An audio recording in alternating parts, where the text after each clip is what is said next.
Morning everyone. आज हम शुरू करेंगे इंश्योरेंस कंपनीज़ के अकाउंट्स के बारे में। देखिए, अकाउंट की बात करने से पहले हमें कुछ इंपॉर्टेंट कंसेप्ट्स का पता होना चाहिए ताकि हम अकाउंट्स को बहुत इजीली समझ सके। तो इस वीडियो के अंदर हम उन इम्पोर्टेंट कंसेप्ट के बारे में देखेंगे कि वो क्या होती है। सबसे पहले हमें पता होना चाहिए इंश्योरेंस। इंश्योरेंस का मतलब होता है कि आप फ्यूचर में अगर कोई लॉस हो तो उसको पहले ही कवर करके चलते हैं ताकि वो लॉस सारा आपको बियर ना करना पड़े, कहीं से आपको कोई हेल्प मिल जाए। उस चीज़ के लिए आप क्या करते हो? इंश्योरेंस करवाते हो। Is that clear? Basically insurance क्या होता है? दो तरह का होता है। अगर हम बात करते हैं अपनी लाइफ में तो एक होता है अपना लाइफ इंश्योरेंस, दूसरा होता है अपना जनरल इंश्योरेंस। ठीक है, देखिए लाइफ इंश्योरेंस जैसे नाम से क्लियर है, एक ह्यूमन बीइंग की लाइफ का इंश्योरेंस करवा रहे हो कि अगर ह्यूमन बीइंग को कुछ हो जाता है, एक इंसान को अगर कुछ हो जाता है तो उसकी फैमिली वाले को मिलेगा या फिर एक टाइम पीरियड कंप्लीट होने के बाद उस इंसान को पैसा मिलेगा। मतलब उसने अपनी लाइफ को इंश्योर करवाया हुआ है। वो क्या कहलाता है? आपका लाइफ इंश्योरेंस। उसके बाद होता है जनरल इंश्योरेंस। जनरल इंश्योरेंस क्या रहेगा कि आपने जनरल मतलब लाइफ को छोड़ के बाकी और चीज़ों का जो आप इंश्योरेंस करवाते हो वो क्या कहलाता है? General insurance. General insurance in the sense कि आपने स्टॉक का इंश्योरेंस करवाया हुआ है बिजनेस में, आपने अपनी गाड़ी का इंश्योरेंस करवाया हुआ है, ठीक है, आपने अपनी फैक्ट्री का इंश्योरेंस करवाया हुआ है, लाइक शिप वगैरह से हम सामान लेकर जाते हैं तो आपने उस शिप का इंश्योरेंस करवाया हुआ है। तो लाइफ को छोड़ के आप किसी और चीज़ का इंश्योरेंस करवाते हो तो उसे आप क्या कहते हो? जनरल इंश्योरेंस कहते हो। बेसिकली इन दोनों में डिफरेंस क्या होता है? डिफरेंस ये होता है कि लाइफ में तो पैसा आपको श्योरली मिलेगा ही मिलेगा। मतलब लाइफ में जो आपने इंश्योरेंस करवाया हुआ है तो या तो जो उसकी मेच्योरिटी होती है, मेच्योरिटी डेट ख़त्म होने तक आपको पैसा मिल जाएगा, ख़त्म होने पर आपको पैसा मिल जाएगा, या फिर अगर डेथ का केस है तो डेथ होने के बाद आपको पैसा मिलेगा। मतलब लाइफ के केस में क्या है? पैसा श्योरली मिलेगा, या तो उसकी मेच्योरिटी जाए तब पैसा मिल जाएगा या फिर उसकी डेथ के टाइम जो इंश्योरर है उसकी डेथ के बाद पैसा मिल जाएगा। मतलब ये कंफर्म है कि पैसा मिलेगा मिलेगा। ठीक है, दैट्स वाई लाइफ के कंसेप्ट में इसको इंश्योरेंस की बजाय एश्योरेंस वर्ड ज़्यादा यूज़ किया जाता है, क्योंकि यहाँ पे एश्योर है कि आपको पैसा मिलेगा। ठीक है, आपकी लाइफ सिक्योर रहेगी। लेकिन जनरल इंश्योरेंस में क्या रहता है? जनरल इंश्योरेंस में आपने क्या किया? प्रीमियम अमाउंट पे कर दी, मतलब इंश्योरेंस ले लिया, उसके ऊपर पैसा पे कर दिया। बेसिकली जनरल इंश्योरेंस 1 ईयर के लिए होता है ज़्यादातर केसेस में। तो 1 ईयर के अंदर अगर कुछ मिस हैपनिंग हो जाती है, अगर कोई आपको नुकसान हो जाता है तो आपको प्रीमियम का पैसा मिल जाएगा, तो आपको पॉलिसी का पैसा मिल जाएगा। लेकिन अगर कुछ नहीं होता है, कोई भी लॉस नहीं होता है, फॉर एग्जांपल आपने कोई फायर का इंश्योरेंस करवाया था और कोई आग नहीं लगी, तो इन दैट केस आपको कुछ भी पैसा नहीं मिलेगा, प्रीमियम की कोई अमाउंट वापस नहीं मिलेगी। ये क्या कहलाता है? जनरल इंश्योरेंस का केस। ठीक है, समझ में आ गया लाइफ इंश्योरेंस जनरल इंश्योरेंस में क्या डिफरेंस है। उसके बाद हम बात करते हैं लाइफ इंश्योरेंस के टाइप्स के बारे में। लाइफ इंश्योरेंस के दो टाइप होते हैं। बेसिकली एक क्या होता है? आपका होल लाइफ पॉलिसी, ठीक है, और दूसरी कौन सी होती है? आपकी endowment fund policy. Okay, whole life policy को अगर हम टर्म इंश्योरेंस भी कहें तो कुछ गलत नहीं होगा। बेसिकली जैसे नाम से लिए होल लाइफ मतलब पूरी लाइफ का इंश्योरेंस करवाते हैं। इसमें क्या होता है? एक जो इंश्योरर है उसकी डेथ होने के बाद ही पैसा मिलेगा। इंश्योरर का मतलब होता है कि जिसका इंश्योरेंस करवाया गया, जब उसकी डेथ होगी तभी पैसा मिलेगा।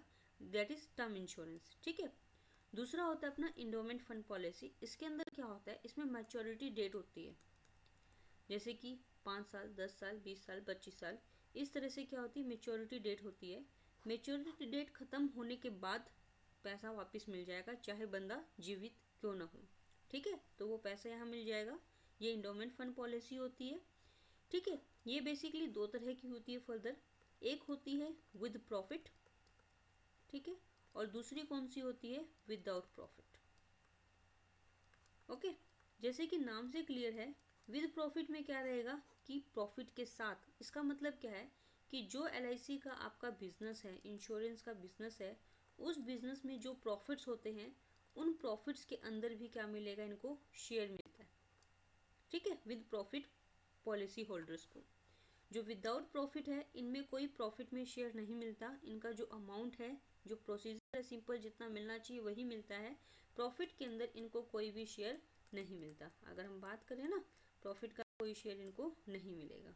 ठीक है, क्लियर हो गया। इंश्योरेंस आपके दो तरह के हैं, एक आपके पास है लाइफ इंश्योरेंस, दूसरा आपके पास है जनरल इंश्योरेंस। लाइफ में आप लाइफ का इंश्योरेंस करवाते हो और जनरल में आप लाइफ को छोड़कर बाकी सभी चीज़ों का इंश्योरेंस करवाते हो। ठीक है। लाइफ फर्दर हमने पढ़ा टू टाइप की होती है, एक होल लाइफ होती है, एक इंडोमेंट होती है। इंडोमेंट फर्दर दो तरह की होती है, विद प्रॉफिट और एक विदाउट प्रॉफिट। ओवरऑल आपको पता चल गया होगा क्या होता है इसके अंदर। उसके बाद हम बात करते हैं अकाउंट्स की। अकाउंट्स ऑफ इंश्योरेंस कंपनीज क्या है? बेसिकली एक इरडा है, इंश्योरेंस रेगुलेटरी डेवलपमेंट अथॉरिटी है, जो क्या करती है, इंश्योरेंस कंपनीज को कंट्रोल करती है। ठीक है। इन्होंने अकाउंट्स डिफाइन भी किए हुए हैं। अकाउंट डिपेंड करता है कि आपका इंश्योरेंस कंपनी कौन सी है। क्या आपकी insurance company life insurance company है जो लाइफ का इंश्योरेंस करती है, या आपकी कंपनी जनरल इंश्योरेंस कंपनी है जो जनरल बाकी सभी चीज़ों का इंश्योरेंस करती है, लाइक व्हीकल का इंश्योरेंस कर रही है, बिजनेस में इंश्योरेंस कर रही है, लाइफ को छोड़ के बाकी चीज़ों का इंश्योरेंस करती है। ठीक है। अगर हम इनके अकाउंट्स की बात करें, चाहे लाइफ इंश्योरेंस हो चाहे जनरल इंश्योरेंस हो, दोनों के केस में 3 अकाउंट बनते हैं। फाइनल अकाउंट की हम बात करते हैं। ठीक है। एक बनता है यहाँ पे रेवेन्यू अकाउंट, दूसरा बनता है प्रॉफिट एंड लॉस अकाउंट, तीसरा बनता है balance sheet. Same as it is general insurance companies के केस में भी हमारे 3 अकाउंट बनेंगे। एक हमारा बनता है रेवेन्यू अकाउंट, ठीक है, revenue account of general insurance company. दूसरा बनता है profit and loss account of general insurance company. तीसरी क्या बनती है? बैलेंस शीट बनती है। बेसिकली इन दोनों में डिफरेंस क्या है? अकाउंट तो दोनों में 3-3 बनने हैं। अकाउंट तो दोनों में 3-3 बनने हैं, revenue, profit and loss and balance sheet. Difference क्या रहता है? डिफरेंस है इनके फॉर्मेट में। ठीक है। जो लाइफ इंश्योरेंस कंपनी है, इनके फाइनल अकाउंट्स के लिए फॉर्म ए यूज किया जाता है। Form a revenue account, form A profit and loss account, form a balance sheet. ये लाइफ इंश्योरेंस के लिए। जनरल इंश्योरेंस की जो फॉर्मेट डिफाइन की गई है फाइनल अकाउंट्स के लिए, वो फॉर्म बी की गई है। ठीक है। तो यहाँ क्या बनेगा? Form B revenue account, form B profit and loss account, form B balance sheet बनेगा फॉर जनरल इंश्योरेंस कंपनी। ठीक है। अभी इस वीडियो के अंदर हम अकाउंट्स को डिस्कस नहीं करेंगे कि रेवेन्यू अकाउंट क्या होता है, प्रॉफिट एंड लॉस क्या है, बैलेंस शीट क्या है, वो हम नेक्स्ट वीडियो में करेंगे। लेकिन इन अकाउंट्स को बनाने में कुछ कंसेप्ट बहुत यूजफुल होते हैं जिनको हम यूज़ करेंगे। उन कंसेप्ट को यहाँ समझ लेते हैं ताकि हमें अकाउंट समझना आसान हो जाए। वो कंसेप्ट कौन कौन सी रहेगी? सबसे पहले आपकी premium, that is very important concept for insurance company, क्योंकि इंश्योरेंस कंपनी में बाकायदा कहाँ घूमता है उनका बिजनेस, ये प्रीमियम के इर्द गिर्द ही घूमता है। देखिए प्रीमियम क्या होता है? अगर हम सिंपल शब्दों में कहें, प्रीमियम का मतलब है कि इंश्योरेंस बिजनेस में जो हमने पॉलिसी परचेज करते हैं, पॉलिसी परचेज करने के लिए जो इंश्योरर होता है उसे कुछ अमाउंट पे करनी पड़ती है।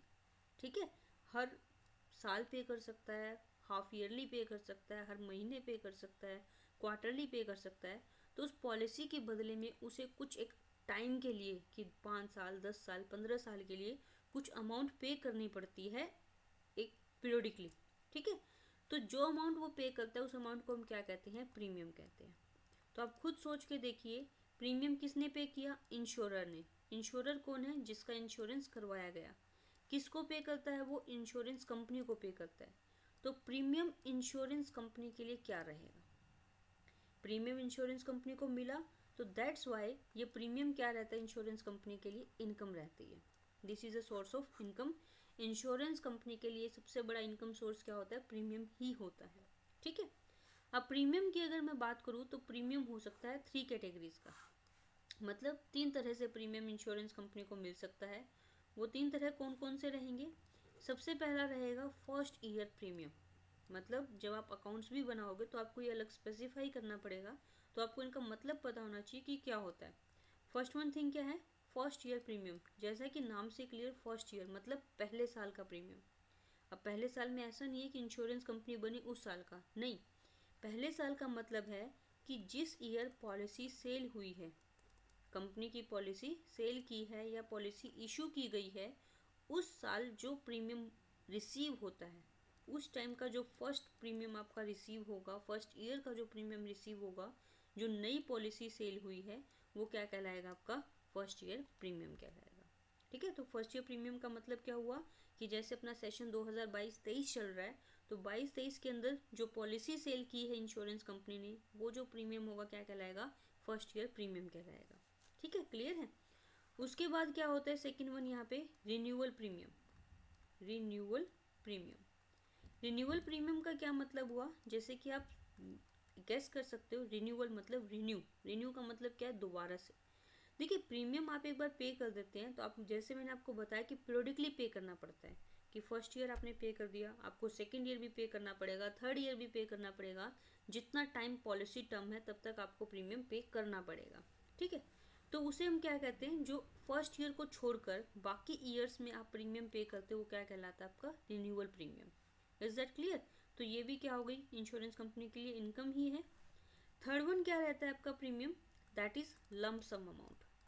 कई पॉलिसीज क्या होती है, या कई जो इन्वेस्टर्स होते हैं वो क्या सोचते हैं कि मैं इकट्ठा प्रीमियम दे देता हूँ, मैं एवरी ईयर प्रीमियम नहीं दूंगा। ठीक है, तो जो वो एक साथ प्रीमियम दे रहा है, लंप सम अमाउंट प्रीमियम की वो दे रहा है, उसे हम क्या कहते हैं, लंप सम प्रीमियम बोलते हैं।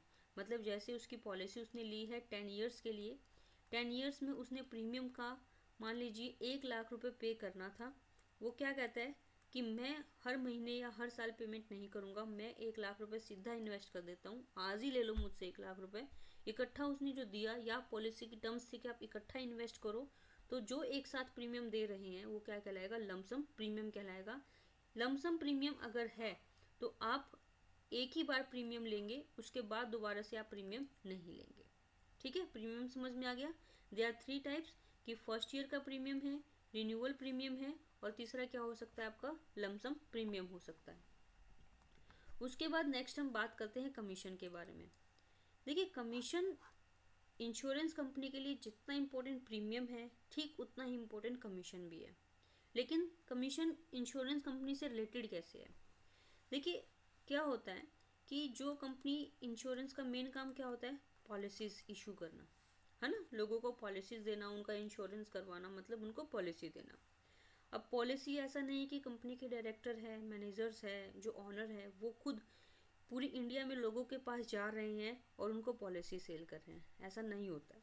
क्या करते हैं वो लोग, एजेंट अपॉइंट कर देते हैं।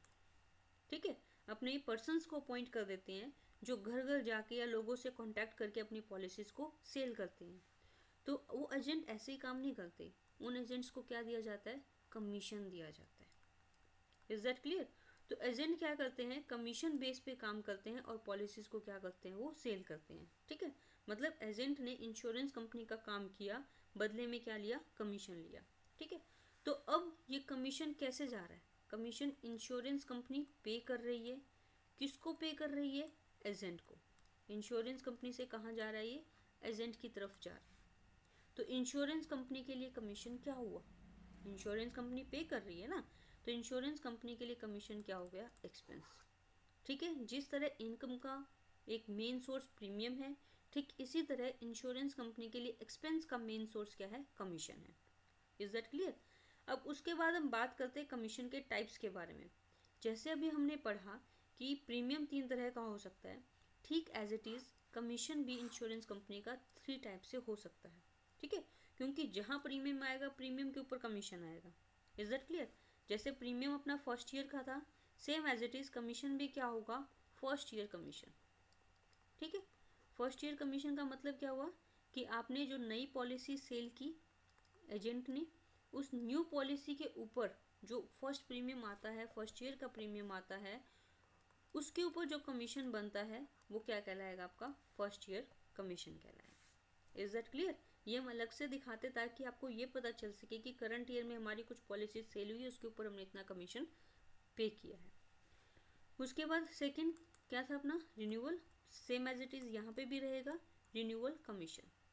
रिन्यूअल कमीशन क्या रहेगा कि आपने एक बार पॉलिसी सेल कर दी, प्रीमियम उसका आगे भी आएगा ना, सेकेंड ईयर भी प्रीमियम आएगा, थर्ड ईयर भी प्रीमियम आएगा, तो एजेंट को जब तक उसका प्रीमियम चलता रहता है तब तक कमीशन भी मिलता है ना।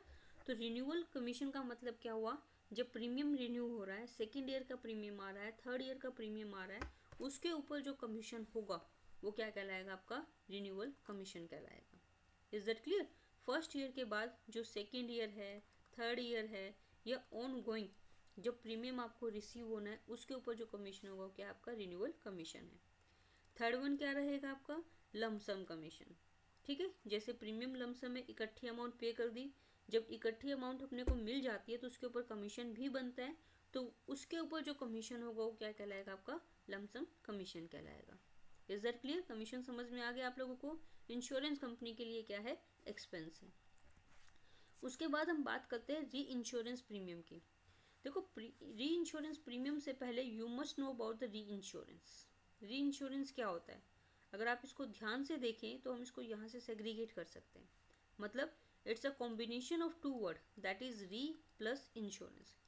इंश्योरेंस का मतलब आप लोगों को समझ में आ चुका है। इंश्योरेंस का मतलब क्या है कि आप कोई सेफ्टी प्रोवाइड कर रहे हो, किसी को सिक्योरिटी प्रोवाइड कर रहे हो, ठीक है, फाइनेंशियल हेल्प हो सकती है किसी की। री का मतलब क्या हुआ, दोबारा से, मतलब दोबारा से इंश्योरेंस करवा लेना। अब दोबारा से इंश्योरेंस, डोंट थिंक कि अगर मैंने मेरा इंश्योरेंस मान लीजिए LIC के साथ करवाया तो मैंने ही मेरा इंश्योरेंस करवा लिया HDFC के साथ। ओके, ये री इंश्योरेंस नहीं है। री इंश्योरेंस का क्या मतलब है, आइए समझते हैं। मान लीजिए दो कंपनी है जो इंश्योरेंस में डील करती है, एक LIC है और एक HDFC है, ठीक है। एक पर्सन है A जिसने LIC के साथ इंश्योरेंस करवा लिया, मान लीजिए 10 करोड़ रुपए का टर्म इंश्योरेंस करवा लिया, या इंडोमेंट फंड वाली पॉलिसी उसने ली है, 10 करोड़ का इंश्योरेंस करवा लिया, ठीक है। अब LIC ने इंश्योरेंस कर दिया 10 करोड़ का, ए ने इंश्योरेंस किसके साथ करवाया है, LIC के साथ, ठीक है। अब LIC को क्या लगता है कि 10 crore rupees is a big amount, अगर ए को कुछ हो जाता है या टाइम आ जाता है तो मुझे ये 10 करोड़ रुपीज़ पे करने पड़ेंगे, तो मेरे लिए उस टाइम पे पे करना बहुत मुश्किल होगा, या मुझे एक बड़ी अमाउंट लग रही है। वो अपनी सेफ्टी के लिए, अपने रिस्क को कम करने के लिए क्या करती है, LIC ए पर्सन का इंश्योरेंस किसको करवा देती है, HDFC को। इंश्योरेंस किसका हुआ है, ए का। किसने करवाया, LIC ने। ए का इससे कोई लेना देना नहीं है। Is that clear? मतलब एक इंश्योरेंस कंपनी दूसरी इंश्योरेंस कंपनी के पास किसी ऑलरेडी इंश्योरेंस का इंश्योरेंस करवा देती है, मतलब दोबारा से। ए का इंश्योरेंस एक बार हो चुका LIC के पास, LIC ने उसका इंश्योरेंस दोबारा से कहाँ करवा दिया, HDFC के पास। Is that clear? तो उसे क्या कहते हैं, री इंश्योरेंस। ये वाली कंसेप्ट क्या कहलाएगी आपकी, री इंश्योरेंस, मतलब दोबारा से इंश्योरेंस करवा दिया गया। Is that clear? समझ में आ गई बात? अब यहाँ पे क्या होता है, री इंश्योरेंस को लेके दो चीज़ें आती है। एक आता है री इंश्योरेंस सीडेड, ठीक है। दूसरा होता है री इंश्योरेंस एक्सेप्टेड, ठीक है। पहले हम एक्सेप्टेड को पढ़ लेते हैं, ये थोड़ा समझना भी आसान है। एक्सेप्टेड का मतलब क्या होता है, एक्सेप्ट करना, मतलब किसी चीज को स्वीकार करना। तो री इंश्योरेंस एक्सेप्टेड क्या बनेगा, री इंश्योरेंस को स्वीकार करना।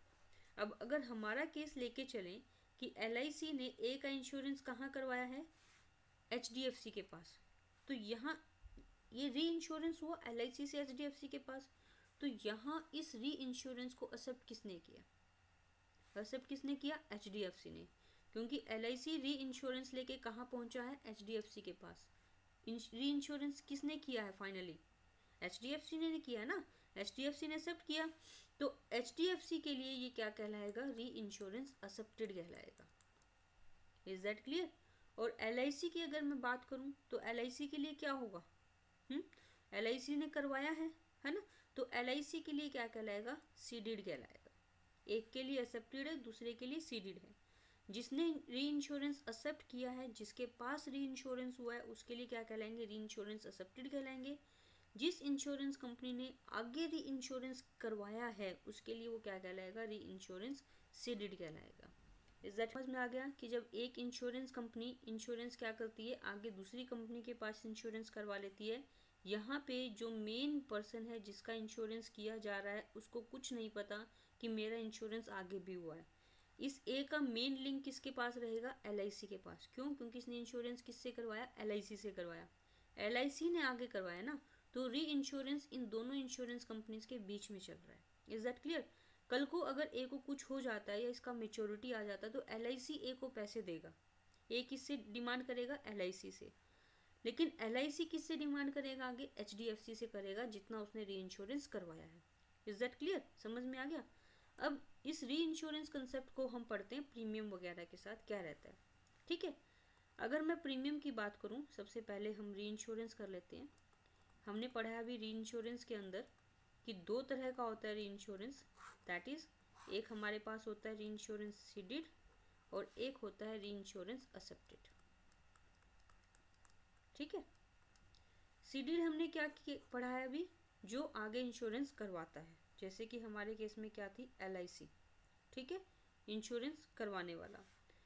एक्सेप्टेड क्या पढ़ा, जिसके पास इंश्योरेंस हुआ है, जिसने इंश्योरेंस एक्सेप्ट किया, दैट इज HDFC। ठीक है, अब हम इस केस में पढ़ते हैं प्रीमियम और कमीशन को। ठीक है, अगर प्रीमियम है, प्रीमियम किस पे, री इंश्योरेंस सीडीड पे। सीडीड क्या हुआ, इंश्योरेंस करवाने वाला। ओके, तो उसके ऊपर प्रीमियम उसने पे किया होगा या एक्सेप्ट होगा। सीडीड का मतलब क्या, आगे करवाना। तो जब LIC ने इंश्योरेंस आगे HDFC के पास करवाया है, LIC ने इंश्योरेंस किसके पास करवाया, HDFC के पास, तो LIC HDFC को क्या पे करेगा, प्रीमियम पे करेगा ना, करेगा कि नहीं करेगा, है ना। तो सीडीड के ऊपर जो प्रीमियम होता है, सीडीड के ऊपर प्रीमियम क्या कहलाता है, अपना एक्सपेंस कहलाता है। समझ में आई बात, कि मतलब क्योंकि आपने इंश्योरेंस आगे करवाया, इंश्योरेंस आगे करवाओगे तो यू विल हैव टू पे प्रीमियम। जैसे हम लोग हैं, इंश्योरेंस कंपनी के साथ इंश्योरेंस करवाते तो हमें प्रीमियम पे करना पड़ता है। सेम एज इट इज़, एक इंश्योरेंस कंपनी जब दूसरी इंश्योरेंस कंपनी के पास इंश्योरेंस करवाती है तो वो उसका प्रीमियम पे करेगी। Is that clear. तो सीडीड के ऊपर जो प्रीमियम होता है वो क्या कहलाता है, खर्चा कहलाता है। समझ में आ गई। उसके बाद हम बात करते हैं एक्सेप्टेड। एक्सेप्टेड के ऊपर प्रीमियम होगा तो क्या मतलब है उसका। ठीक है, अब देखिए HDFC के पास आया, HDFC के लिए क्या है, ये री इंश्योरेंस एक्सेप्टेड है। अब ये प्रीमियम HDFC के लिए क्या है, सोचो, प्रीमियम HDFC को मिला है ना, तो इसके लिए क्या कहलाता है, ये इनकम कहलाता है। ठीक है, मतलब री इंश्योरेंस एक्सेप्टेड के ऊपर प्रीमियम इनकम है, री इंश्योरेंस सीडीड के ऊपर प्रीमियम क्या है, खर्चा है। अब हम बात करते हैं कमीशन की।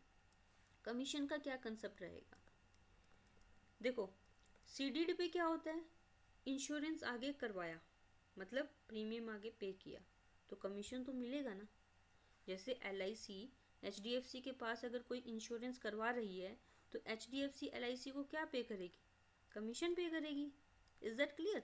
तो सीडीड के ऊपर कमीशन LIC के लिए क्या होगा, इनकम या एक्सपेंस, LIC को मिल रहा है ना, तो ये क्या कहलाएगा, इसके लिए इनकम कहलाएगा। कमीशन ऑन री इंश्योरेंस सीडीड, ध्यान रखना ये इनकम है। उसके बाद हम एक्सेप्टेड की बात करते हैं। कमीशन ऑन री इंश्योरेंस एक्सेप्टेड क्या रहेगा, अब यहाँ पे देखो HDFC ने इंश्योरेंस एक्सेप्ट किया, इसके लिए क्या है, री इंश्योरेंस एक्सेप्टेड है, तो HDFC कमीशन क्या कर रहा है, पे कर रहा है ना, है ना। तो HDFC के लिए क्या कहलाएगा, एक्सपेंस कहलाएगा। समझ में आ गई बात। री इंश्योरेंस सीडीड के ऊपर प्रीमियम आपका एक्सपेंस है, बट कमीशन आपकी इनकम है। अगर हम एक्सेप्टेड की बात करते हैं तो प्रीमियम आपकी इनकम है और कमीशन आपका क्या है, एक्सपेंस है, एक दूसरे के अपोजिट है। Is that clear. उसके बाद है आपका benefit and claim paid. Next important जो पॉइंट है इसी सीरीज में इंश्योरेंस कंपनीज के अकाउंट्स में, that is benefit and claim paid. इसका मतलब क्या होता है, जैसे हमने अभी बात की, इंश्योरेंस आप किस लिए लेते हो, इंश्योरेंस आप इसलिए लेते हो ना ताकि कुछ प्रॉब्लम आ जाए तो आपको पैसा मिल जाए कहीं से। तो जो वो पैसे की हम बात कर रहे हैं कि आपको पैसा मिल रहा है इंश्योरेंस कंपनी से, वो क्या कहलाता है, benefit and claim paid. For example, कोई पर्सन है जिसने LIC के साथ इंश्योरेंस करवाया हुआ था। इंश्योरेंस में अगर हम बात करें पॉलिसी की मेच्योरिटी लाइफ, वो होनी है 2023 में। अब 23 में पॉलिसी मेच्योर हो गई, तो LIC ने को पेमेंट करनी पड़ेगी ना, है ना। तो वो जो पेमेंट करेगा उसे आप क्या कहोगे, बेनिफिट पेड या क्लेम पेड। समझ में आ गई बात, कि LIC ने पॉलिसी मेच्योर हो चुकी है, को क्या कर दी, पेमेंट कर दी, उस पेमेंट को आपने क्या कहा है, बेनिफिट पेड। अगर कोई क्लेम है तो वो क्या कहलाएगा, क्लेम पेड कहलाएगा। Is that clear. तो ये क्लेम पेड क्या है इंश्योरेंस कंपनी के लिए, दैट इज द पेमेंट, मतलब लायबिलिटी है, you can say this is the expense जो आप पे कर रहे हो। ओके, क्लियर है। क्लेम पेड की अगर मैं बात करूं, ये दो सिचुएशन में हो सकता है। एक लाइफ इंश्योरेंस की अगर हम बात करें तो that can be the case of claim bye death, ठीक है, या फिर क्लेम बाय मैच्योरिटी। हम लाइफ इंश्योरेंस के कंटेक्स्ट में पढ़ रहे हैं सभी के सभी important concept. Claim bye death का मतलब क्या है कि आपने इंश्योरेंस कराया हुआ था, पर्सन की डेथ हो गई है, इंश्योरर की डेथ हो चुकी है, डेथ होने के बाद आपको पेमेंट करनी पड़ेगी, ठीक है, तो वो क्या कहलाएगा, क्लेम बाय डेथ, कि डेथ की वजह से पेमेंट करनी पड़ रही है। लाइक कोरोना के टाइम में काफ़ी लोग गए हैं, तो इंश्योरेंस कंपनी ने उनके जाने की वजह से पेमेंट की है, वो क्या कहलाएगी आपकी benefit paid due to death. Maturity का मतलब क्या है कि पर्सन लिविंग है, सही सलामत है, लेकिन पॉलिसी का जो टेन्योर है वो ख़त्म हो चुका है। जैसे हमने अभी बात की थी कि 2023 में पॉलिसी मेच्योर हो रही है, बंदा ठीक है, बट मेच्योरिटी अमाउंट पे जो पेमेंट करोगे वो क्या कहलाएगी, claim due to maturity. Is that clear? तो इंश्योरेंस कंपनी के लिए ये खर्चा है, इंश्योरेंस कंपनी इसकी पेमेंट करेगा। क्लियर है? उसके बाद है नेक्स्ट कंसेप्ट है इसकी एन्युटी। ठीक है, एन्युटी क्या होती है? एन्युटी एक सिंपल सा कंसेप्ट होता है। कई बार इंश्योरेंस कंपनी क्या होती है, पॉलिसीज बेचती है। क्या पॉलिसीज होती है कि आप हमें एक अमाउंट पे कर दीजिए, ऑलमोस्ट लमसम अमाउंट होती है या फिर कुछ सालों में इकट्ठी कर लेती है, ये अमाउंट पे कर दीजिए, हम आपको आगे पर मंथ या पर ईयर ये कुछ फिक्स अमाउंट है, 20,000 रुपये, 50,000 रुपये, 1,00,000 रुपये, as per the policy terms वो आपको पेमेंट करेंगे। वो चीज़ जो वो पेमेंट कर रहे हैं, पर ईयर कर रहे हैं, पर मंथ कर रहे हैं, हाफ ईयरली कर रहे हैं, जो भी पॉलिसी की टर्म है, उस चीज़ को आप क्या कहते हो, एन्युटी कहते हो। तो एन्युटी का मतलब क्या हुआ कि जो इंश्योरेंस कंपनी इंश्योरर को पेमेंट करेगी। Is that clear? तो एन्युटी भी इंश्योरेंस कंपनी के लिए क्या है, एक्सपेंस है, क्योंकि इंश्योरेंस कंपनी इंश्योरर को पे कर रही है as per the terms of the policy. जैसे मैंने कोई इंश्योरेंस करवाई, मैंने इकट्ठा 1 करोड़ रुपए पेमेंट कर दी, ठीक है, आज मैंने उसकी पेमेंट कर दी। अब 10 साल के बाद इंश्योरेंस कंपनी क्या करती है, मेरे को हर साल 10 लाख रुपए देना शुरू कर देती है। ठीक है, एक टारगेट सा फिक्स है कि 10 लाख रुपए आपको एवरी ईयर मिलेगा जब तक आप जीवित रहोगे, कुछ टाइम तक, है ना।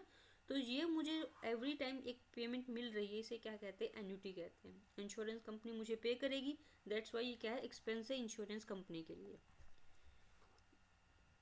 नेक्स्ट है आपका सरेंडर वैल्यू।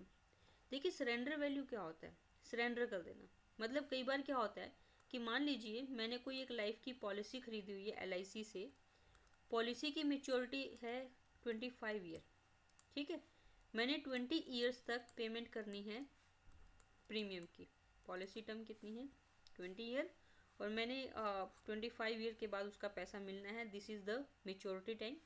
मैंने क्या किया, 10 ईयर तक पेमेंट कर दी, जो प्रीमियम है 10 ईयर तक पेमेंट कर दिया, अब मैं प्रीमियम पे नहीं करना चाहती हूँ, ठीक है, I want to quit the policy, मैं प्रीमियम पे नहीं करना चाहती हूँ, तो इन दैट केस मुझे क्या करना पड़ेगा, पॉलिसी को सरेंडर करना पड़ेगा।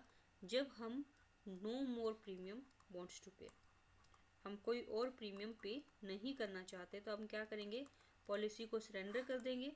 पॉलिसी को सरेंडर करने का मतलब क्या है कि हम इंश्योरेंस कंपनी को कहेंगे कि हम और प्रीमियम पे नहीं करते, हमारी पॉलिसी बंद कर दी जाए, ठीक है।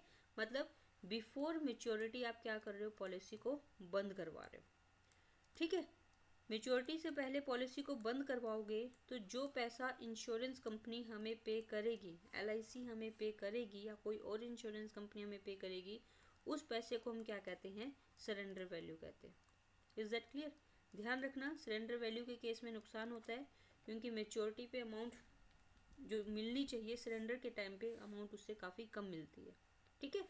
तो जो अमाउंट मेच्योरिटी से पहले पॉलिसी ख़त्म करने की वजह से पेमेंट की जा रही है उसे क्या कहते हैं, सरेंडर वैल्यू कहते हैं। सरेंडर वैल्यू इंश्योरेंस कंपनी पे कर रही है, तो उसके लिए सरेंडर वैल्यू क्या है, एक्सपेंस है। ओके, नेक्स्ट हम बात करते हैं बोनस की। देखो bonus is a good thing, आप सुनने में कितना अच्छा लगता है कि बोनस मिल रहा है, बोनस का मतलब कुछ एक्स्ट्रा बेनिफिट मिल रहा है। Is that clear? तो same as it is insurance company अपने पॉलिसी होल्डर को भी बोनस देती है, मतलब उनको कुछ एक्स्ट्रा बेनिफिट देती है, पॉलिसी से जितना मिलना चाहिए उससे ज़्यादा कुछ मिलता है, वो क्या कहलाता है, आपका बोनस कहलाता है। बोनस बेसिकली 3 तरह से हो सकता है। फर्स्ट वन हो सकता है बोनस इन कैश, कि इंश्योरेंस कंपनी क्या करती है, एवरी ईयर, जैसे भी इंश्योरेंस कंपनी का सिस्टम होता है, एवरी ईयर एक अमाउंट ऑफ जो होती है वो बोनस की दे देती है। बोनस आउट ऑफ प्रॉफिट दिया जाता है। इंश्योरेंस कंपनी के जो प्रॉफिट्स हो रहे हैं, अगर प्रॉफिट अच्छे चल रहे हैं तो कंपनी क्या करेगी, बोनस दे देगी, बोनस कैश में उनको पे कर देगी, ठीक है। ज़्यादातर ये फॉलो नहीं होता है। नेक्स्ट होता है आपका रिवर्जनरी बोनस। इसमें क्या होता है इसमें होता है कि बोनस की जो पेमेंट होती है वो कैश में नहीं होती है, एवरी ईयर पेमेंट नहीं होती है। जो एवरी ईयर पेमेंट तो होती है लेकिन पेमेंट कैश में नहीं होती है। यहाँ पे जो उसका अकाउंट होता है पॉलिसी होल्डर का, उसकी जो पॉलिसी होती है, बोनस की अमाउंट उसमें प्लस होती जाती है। ठीक है, जितनी बार ये बोनस मिलेगा उतनी बार अकाउंट में प्लस होती जाएगी। और इसकी अमाउंट कब मिलती है? जब मेच्योरिटी आती है। मेच्योरिटी के टाइम इसका पैसा वापस मिलता है, उससे पहले वापस नहीं मिलता है। Is that clear? जैसे आपने 20 ईयर की पॉलिसी ली है तो यहाँ 20 ईयर के बाद जब पॉलिसी की अमाउंट मिलेगी उसके साथ आपको बोनस मिलेगा। ठीक है, कैश में क्या होता है, अगर आपने 20 ईयर की पॉलिसी ली है, नो प्रॉब्लम, आपको हर साल बोनस का पैसा कैश में मिल रहा है। ओके, ज़्यादातर इंश्योरेंस कंपनी इसी को ही फॉलो करते हैं। एक और कंसेप्ट होता है bonus in reduction of premium. Bonus in reduction of premium, जैसे कि नाम से क्लियर है कि बोनस हम दे रहे हैं प्रीमियम को कम करके। What it mean? मान लीजिए कोई पर्सन है, उसने इंश्योरेंस कंपनी से कोई पॉलिसी ली हुई है जिसके ऊपर एवरी मंथ 15,000 रुपीज़ उसके पे करने होते हैं। ठीक है, इंश्योरेंस कंपनी ने क्या करना है? बोनस देना है। इंश्योरेंस कंपनी क्या कहती है कि आप 15,000 तो आपने पे करने थे, आप 15 मत करो, आप हर महीने मुझे इस साल 14,000 की पेमेंट कर दो। ठीक है, देखो प्रीमियम कितना बनता है उसका? 15,000। पे कितना कर रहा है वो? 14,000। 14,000 पे कर रहा है ना, 1,000 रुपये कम पे कर रहा है। वो क्यों पे कर रहा है? उसको 1,000 रुपये का बोनस मिल गया इसलिए पे कर रहा है। अगर बोनस नहीं मिलता तो कितने रुपए की पेमेंट करनी पड़ती? 15,000 की। बोनस मिल गया तो कितने की पेमेंट करनी पड़ रही है? 14,000 की। Is that clear? तो इंश्योरर को क्या है, ये बेनिफिट है। और इंश्योरेंस कंपनी की अगर मैं बात करूं तो इंश्योरेंस कंपनी के लिए बोनस क्या है? एक्सपेंस है। Is that clear? नेक्स्ट है आपका net liability. That is very important, short में पूछी भी जा सकती है। नेट लायबिलिटी क्या होता है? देखो, नेट लायबिलिटी का मतलब है कि नेट कितनी लायबिलिटी बनती है। नेट लायबिलिटी मतलब कि जो पॉलिसीज आप सेल कर रहे हो लाइफ इंश्योरेंस में, जो पॉलिसीज आपने सेल की है, उन पॉलिसीज के ऊपर आपकी नेट लायबिलिटी कितनी है। लायबिलिटी मतलब कितना पैसा आपने देना है। इसका मतलब क्या है? देखो, हमने जो पॉलिसी सेल की है, आपको पता है कि इन पॉलिसी पे आपको प्रीमियम मिलेगा। सेल करोगे तो आपको प्रीमियम मिलना है, मंथली मिलना है, क्वार्टरली मिलना है, हाफ ईयरली मिलना है, ईयरली मिलना है, प्रीमियम आपको मिलेगा। मतलब प्रीमियम क्या, इंश्योरेंस कंपनी के लिए इनकम है, मतलब इतना पैसा आपके पास आएगा। लेकिन पॉलिसी दी है, उसकी मेच्योरिटी आ जाए या डेथ का केस हो, आपको पेमेंट भी करनी पड़ेगी। Is that clear? तो आपको क्या करना पड़ेगा फ्यूचर में? उनके ऊपर क्लेम भी पे करना पड़ेगा। ठीक है, तो हम क्या करेंगे? ये जो क्लेम है हमारे लिए क्या है? एक्सपेंस है। ये उन्हीं पॉलिसीज़ की वजह से है। मतलब इन पॉलिसीज़ पे आपको क्लेम पे करना पड़ रहा है और आपको इनकम क्या हो रही है? रिसीव हो रही है। ओके, तो आपको नेट कितना पेमेंट करना पड़ेगा? जैसे मान लीजिए कोई LIC का बिजनेस है, इसने क्या किया, टोटल 10 करोड़ रुपए की पॉलिसी सेल की हुई है, जिसके ऊपर उसे कितनी पेमेंट करनी है? 10 करोड़ की पेमेंट करनी है। अगर मैं प्रीमियम की बात करूं, प्रीमियम आना है इनके ऊपर 7 करोड़ रुपए का। जो टोटल पॉलिसी है ना, उनके ऊपर प्रीमियम आना है 7 करोड़ का। पेमेंट कितनी करनी है? 10 करोड़ की, जब मेच्योरिटी आएगी। तो नेट आपकी लायबिलिटी कितनी बनती है? 3 करोड़ रुपए, है ना, क्योंकि 10 करोड़ की पेमेंट करनी है, उसमें 7 करोड़ तो आपका प्रीमियम से आएगा ही आएगा। नेट आपको कितना अलग से लायबिलिटी बनेगी? 3 करोड़ रुपीज़ की। इसको क्या कहेंगे? नेट लायबिलिटी कहेंगे। व्हाट आई मीन टू से, क्लेम माइनस प्रीमियम। ठीक है, और थोड़ा और डिफाइन करें तो present value of future claim. मतलब फ्यूचर में आप जो क्लेम पे करोगे, फ्यूचर में जो आपकी लायबिलिटी बनती है, उसकी आज वैल्यू कितनी है? Present value. और फ्यूचर में जो आपको प्रीमियम मिलना है, उसकी आज वैल्यू कितनी है, वो देखोगे। मतलब कितना आपने पेमेंट करना है और कितना आपके पास आना है, इन दोनों का डिफरेंस क्या कहलाएगा? नेट लायबिलिटी कहलाएगा। Is that clear? अभी नेट लायबिलिटी की ज़रूरत क्यों है? नेट लायबिलिटी की ज़रूरत है ताकि आप लाइफ इंश्योरेंस के केस में इंश्योरेंस कंपनी के प्रॉफिट निकाल पाओ। Is that clear? तो ऐसे में इंश्योरेंस कंपनी के प्रॉफिट कैसे निकलते हैं? प्रॉफिट निकलते हैं लाइफ एश्योरेंस फंड। एक फंड बना के चलते हैं लाइफ एश्योरेंस के लिए, जिसमें पैसा प्रॉफिट का ट्रांसफ़र करते हैं लाइफ इंश्योरेंस फंड प्लस जो अपना प्रॉफिट एंड लॉस से फंड आता है वो, ठीक है, फंड फॉर फ्यूचर एप्रोप्रिएशन, ठीक है। ये हम मान के चले कि हमारे पास टोटल इतना प्रॉफिट हो गया ना, fund for future appropriation minus net liability, क्योंकि इतना तो आपको पे करना ही है ना, तो यहाँ से आपके पास क्या आएगा, net profit of insurance company निकल कर आएगा।